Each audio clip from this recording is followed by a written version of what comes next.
ॐ शङ्करं शङ्कराचार्यं केशवं बादरायणं सूत्रभाष्यकृतो वन्दे भगवन्तौ पुनः पुनः। ईश्वरो गुरुरात्मेति मूर्तिभेदविभागिने व्योमवद्व्याप्तदेहाय दक्षिणामूर्तये नमः। ॐ शान्तिः शान्तिः शान्तिः। सर्ववेदान्तसिद्धान्तगोचरं तमगोचरं गोविन्दं परमानन्दं सद्गुरुं प्रणतोऽस्म्यहम्। ओम शांति शांति शांति।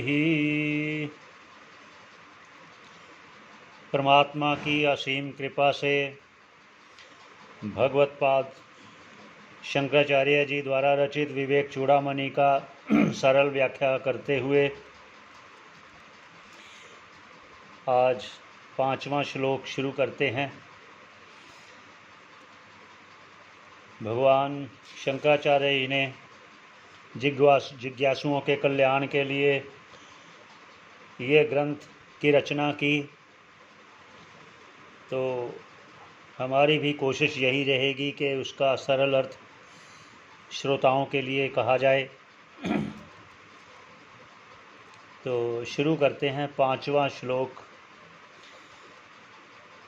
इतः को नवस्ति मूढ़ात्मा यस्तु स्वार्थे प्रमाद्यति दुर्लभम मानुषम देहम प्राप्य तत्रापि पौरुषम। जैसा कि भाष्यकार जी ने पहले कहा कि नर जन्म बहुत दुर्लभ है, उस पर फिर ब्राह्मण होना और दुर्लभ है। ये श्रेष्ठता को और बताते हुए मनुष्यत्वम मुमुक्षुत्वम और गुरुजनों का संग ये अति दुर्लभ कहते हुए आगे भाष्यकार के स्वयं को भी प्रयत्न करना चाहिए, इसकी ओर संकेत करते हुए कहते हैं। और पुनः कहते हैं दुर्लभम मानुषम देहम।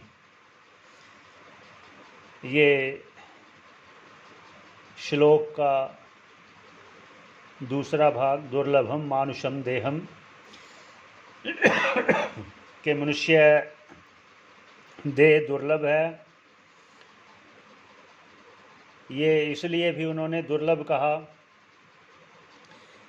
मनुष्य ही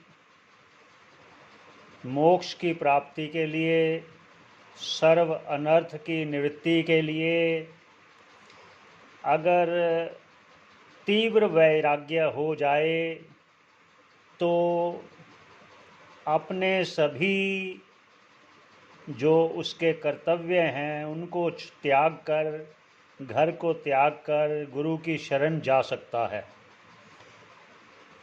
इसलिए भी कहा दुर्लभ मानुष्यम देहम, दुर्लभम मानुषम देहम इसलिए भी कहा क्योंकि मोक्ष सभी का हक है, चाहे स्त्री है। यहाँ तक के पुराणों में कथा आती है, गज को भी मोक्ष दिया। गज मोक्ष की कथा सभी ने सुनी होगी। इस प्रकार किसी पर भेदभाव नहीं रखते, ईश्वर सभी के लिए अनुग्रह करते हैं, पर अपने पुण्य कर्मों का भी उसमें यत्न होना चाहिए और पुण्य कर्मों के साथ ही सहायता मिलती है।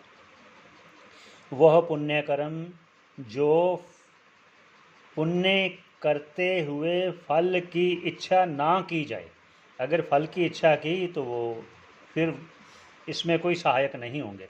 तो आगे करते दुर्लभम मानुषम देहम और प्राप्य तत्रापि पौरुषम। ठीक है, उस पर भी उन्होंने फिर पुरुष का इसलिए कहा कि पुरुष ही घर त्याग कर सकता है, स्त्री नहीं उतना सुविधा से, क्योंकि मर्यादा होती है, मर्यादा का ध्यान रखते हुए। दूसरी बात, जो त्याग वही कर सकता है जिस पर कोई कर्तव्य ना हो शेष। अगर अपने कर्तव्यों से भागता है तो फिर उसको वो मोक्ष पद नहीं मिलेगा। क्योंकि यहाँ भागना नहीं है, तीव्र इच्छा करते हुए ईश्वर की शरण जाने पर ही मोक्ष की प्राप्ति होती है। इसलिए कहा प्राप्य तत्रापि पौरुषम, उस पर भी जिसने मनुष्य देह पाकर फिर पुरुष का देह लिया वो भी स्वस्थ है। सभी इंद्रियां, सभी कर्म इंद्रियां, ज्ञान इंद्रियां, चक्षु, नेत्र सब बिल्कुल स्वस्थ हैं। इस पर भी तो क्या आगे कहते हैं, इतः को नस्ति मूढ़ात्मा, वो फिर मूर्ख होगा जो ये प्राप्त होकर भी प्रयत्न नहीं करता होगा। किसका प्रयत्न? यस्तु स्वार्थे, जो आत्म तत्व, स्वार्थे मतलब आत्म तत्व की प्राप्ति के लिए। आगे क्या कहते हैं, प्रमादयति, अगर अपने आत्म तत्व की जानने की इच्छा, ईश्वर को जानने की इच्छा में प्रमाद करता है तो वो मूर्ख कहा उन्होंने। मूर्ख शब्द इसलिए कह देते हैं कि कुछ कठोर शब्दों से इसलिए कहता है कि आपको कोशिश करनी चाहिए। अगर आपने ये दुर्लभ मानुष देह पाई है, अगर आप प्रयत्न नहीं करते तो इसलिए कठोर शब्दों से भी कहा जाता है। दूसरा ये जो कहा ना, अपने स्वार्थ के लिए स्व अर्थे प्रमादयति, अपने स्वार्थ, अपना स्वार्थ का अर्थ ये नहीं है कि अपने कर्तव्यों का पालन ना किया जाए। जो जो कर्तव्य हैं उसका पालन तो करना ही है, लेकिन फल की इच्छा ना रखते हुए। सनत कुमार जी ने सनत सुजातीय ग्रंथ में कहा है, प्रमादम वै मृत्युम अहम ब्रवीमि, प्रमाद को उन्होंने मृत्यु का नाम दिया है। प्रमाद एक मृत्यु है, इसलिए भी कहा कि वो मूर्ख होगा जो इतना दुर्लभ मानुष तन पाकर भी वो इस आत्म तत्व को ना जानने की इच्छा करता है। ना जानने की मतलब जानने की इच्छा करनी चाहिए, उसमें प्रमाद नहीं करना चाहिए। और भी रामायण में भी कहा गया है, जननी जनक बंधु सुत दारा, तन धन भवन सुहृद परिवारा। इन सभी में ना ममता करता है, जिसके कारण वो प्रमाद कर बैठता है। कई बार मन में होता है कि प्रमाद ना करें, पर फिर भी इतने जो अलग अलग तंतुओं से बंधा हुआ है, जिसको बंधन है, वो जननी जनक बंधु सुत दारा, फिर तन के लिए बहुत ज़्यादा ममता होती है, धन के लिए होती है, भवन के लिए होती है, परिवार के लिए होती है। वो किस किस को त्यागे, ये भी एक बंधन है, बहुत बड़ा बंधन है। फिर इसके लिए भगवान राम क्या कह रहे हैं, इनके ममता ताग बटोरी, मम पद बांध मन ही बड़ी रोरी। मेरे मतलब मेरी शरण आओ। और भगवान कृष्ण जी भी गीता में कह रहे हैं, सर्वधर्मान परित्यज्य माम एकम शरणम ब्रज।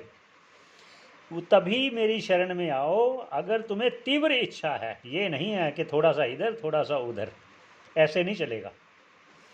तो इसलिए बार बार भाष्यकार कह रहे हैं कि मनुष्य जन्म पाकर उस परम तत्व का ज्ञान बहुत ज़रूरी है, नहीं तो बहुत बड़ी हानि होगी। उपनिषदों में भी कहा है कि अगर आपने मनुष्य जन्म लेकर जीते जी उस परमात्म तत्व को, उस आत्म तत्व को अनुभव कर लिया प्रत्यक्ष रूप से, तो बहुत उत्तम।